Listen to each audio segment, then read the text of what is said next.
No guys, আপনারা দেখতে পাচ্ছেন আমরা এই মোটরসাইকেলে বাইকে করে যাচ্ছি। তো আমাদের আজকের মেন উদ্দেশ্য হচ্ছে আমরা পাহাড় দেখতে যাবো। সিলেট সুনামগঞ্জ থেকে একটু কাছাকাছি পাহাড় আছে, পাহাড় দেখতে যাওয়ার জন্য বেরোচ্ছি। যেহেতু আপনাদেরকে আজকে দেখাবো, সবগুলো দেখবো, এখানে ভিডিও করবো। হ্যাঁ, ও দেখেন পাহাড়।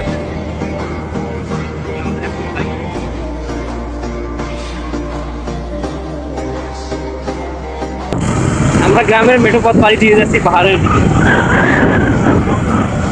আমরা পাহাড়ের অতি কাছাকাছি চলে আসছি।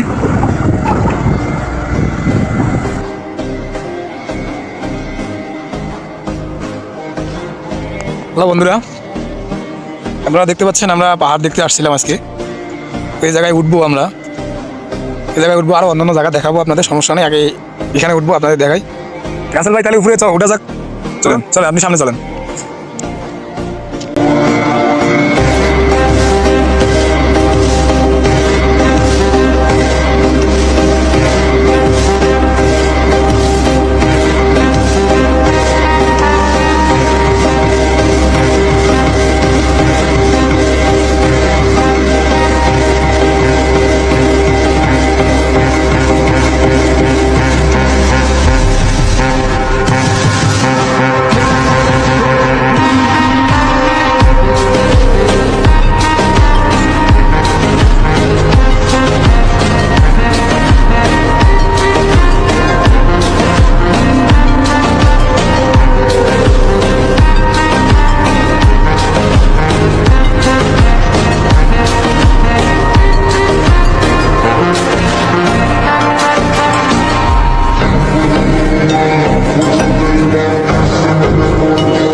এই যে প্রান্তীয় ভাই রাসেল ভাই আছে। রাসেল ভাই ভালো আছেন আপনি নাকি? আলহামদুলিল্লাহ। আচ্ছা, কেমন লাগতেছে এই যে সুদর্শন জায়গাটা দেখে? আপনার মন মানসিকতা কিরকম? সেটা বা আপনার ফিল্ডটা কেমন হচ্ছে? সেটা বলার ভাষা হইতেছে না, অসম লাগতেছে। আসাম আসাম। আচ্ছা, ধন্যবাদ আপনাকে।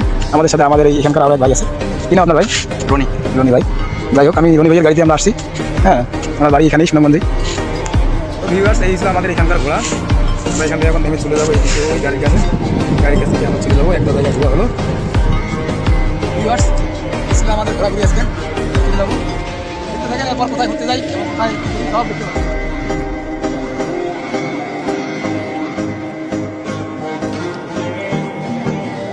হ্যালো ভিউয়ার্স, আবারও আমরা চলে আসলাম বর্ডার বাজারে। এখানে একটা ইন্ডিয়ান বাজার আছে। হ্যাঁ, এই দেখেন, এটা হচ্ছে বর্ডার বাজার ছিল আগে, এটা এখন বন্ধ থাকে। এটা বন্ধ থাকে, কিন্তু আমরা এই জায়গায় আসছি দেখার জন্য। দেখতে পাচ্ছেন ওই পাহাড়, এদিকেও পাহাড় আছে। হ্যাঁ, আমরা আজকে দেখবো, ওই পাহাড়ে দেখবো পাহাড় কি আছে। Indian camp. রোদ তো আজকে বের হয়েছে এমন সময়, রোদের কারণে হচ্ছে না, এই দেখাচ্ছি।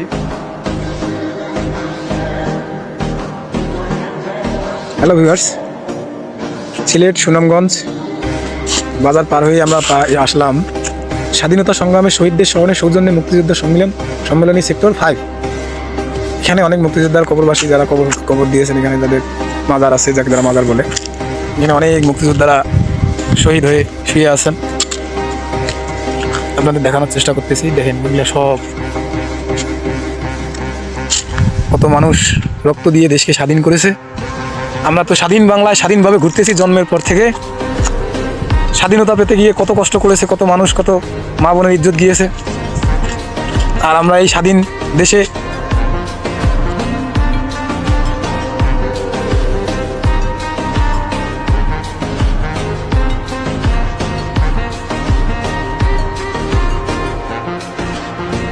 হ্যালো ভিউয়ার্স, আবারও একটা ভিডিও। সেটা হচ্ছে সুনামগঞ্জ জেলার ভিতরে ইন্ডিয়া বর্ডারের কাছে যে একটা নদী আছে, নদীটার নাম হচ্ছে চলতি নদী। এই চলতি নদীর পাশ দিয়ে বয়ে গেছে, পাশ দিয়ে পাহাড় দেখা যায়। এই দেখেন পাহাড়। হয়তো শীতকাল শীতকালে কুয়াশা পড়ার কারণে পাহাড়টা তেমন স্পষ্টভাবে দেখা যায় না, ক্লিয়ার মোবাইলে ভিডিওতে তেমন ধারণা আসে না, চিত্রটা ধারণ করে না। তো তবুও মানে আমাদের নিজের খালি চোখে যখন দেখি তখন খুবই ভালো লাগে। তো দেখতে আসা সেই পাহাড়, তো পাহাড় দেখতে এসেছিলাম আমাদের রাসেল ভাইকে নিয়ে। হ্যাঁ, উনিও ফেসবুকে, ওনারও একটা পেজ আছে, আমিও ফেসবুক চালাই। তো ভিডিও করার মেন উদ্দেশ্য হচ্ছে আমরা যা দেখলাম আপনাদেরকেও দেখানোর চেষ্টা করি, প্লাস সাথে সাথে কিছু বিনোদন দেওয়ার চেষ্টা করি। তো আমরা যদি ভিডিওগুলো ছাড়ি, অনেকজনে দেখার পরও কোনো রিয়েকশন পাই না, তাদের কমেন্ট পাই না, লাইক পাই না। আরে ভাই একটু লাইক কমেন্ট করেন, গঠনমূলক একটা কমেন্ট করলে আমরা সেই কমেন্ট ধরে আপনাদেরকেও সাপোর্ট দিতে পারি। কিছু পেতে হলে কিছু দিতে হয়, আগে তো দিতে হবে, তাই না? অবশ্যই। কিছু দেন, তারপর অবশ্যই পাবেন। যদি না পান তারপর বলবেন যে ভাই পেলাম না, কথার তো দাম পেলাম না, তারপর আপনি যা বলবেন আমি মেনে নিব। তো এই ছিল আমাদের চলতি নদীর পাশে যে পাহাড়, সেই পাহাড়টাই আপনাদের দেখালাম। এই যে অনেক এখানে আসাম থেকে পাথরগুলো আসে, মানে হিমালয়ের পাশে। হ্যাঁ, এই যে পাথরগুলো, এগুলো পাথর ওই দিক থেকেই আসে। আর তো ঠিক আছে, নদীটার অববাহিকা হচ্ছে হিমালয় পর্বত থেকে নেমে আসা। হ্যাঁ নেমে আসে, হ্যাঁ ঠিক আছে, যেখানে এই নদীটার ওই সাইডে কোনো বেড়াকাটা নাই। তো দেখতেই পাচ্ছেন, আপনাদেরকে দেখানোর উদ্দেশ্য হলো, যেহেতু এক জায়গায় আছি বেড়ানোর জন্য, সবাইকে ভিডিওটা দেওয়ার জন্য সবাই দেখবেন, সাপোর্ট করবেন। এই বলে আমাদের কথা শেষ করছি। সবার সাথে দোয়া চাই। আল্লাহ হাফেজ।